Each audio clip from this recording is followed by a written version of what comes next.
રૂપ કૈફી હતું, આંખો ગેલી હતી ને હથેળીમાં એની હથેળી હતી. મન મહેકતું હતું, ભીના કંપન હતા, એની સાથે મુલાકાત પહેલી હતી. આંખમાં એક દરિયો છુપાયો હતો, પણ શિશુ જેવો નિર્દોષ ચહેરો હતો. અરે છોકરી મારી સામે જે બેઠી હતી ખૂબ અઘરી હતી, સાવ સહેલી હતી. મીઠી મૂંઝવણ હતી, હોઠ તો ચૂપ હતા, જો હતો તો હતો મૌનનો આશરો. એણે જ્યારે કહ્યું હું તને ચાહું છું, જિંદગી એક પળમાં ઉકેલી હતી.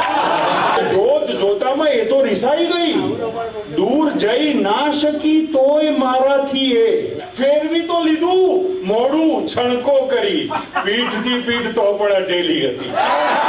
સસલા જેવી મૃદુ ને મુલાયમ ત્વચા ને ચીબુક પર હતો એકલો એક તલ. ઝુલ્ફમાં મોગરાની સુગંધો હતી અને ઝુલ્ફ ઉપર હવાની હવેલી હતી. મેઘલી રાતે મોસમની હેલી હતી, અંગ પરથી ટીપાઓ ટપકતા હતા. કેમ કાબુમાં રાખી શકું લાગણી, મનની સગળી મુરાદો તો મેલી હતી.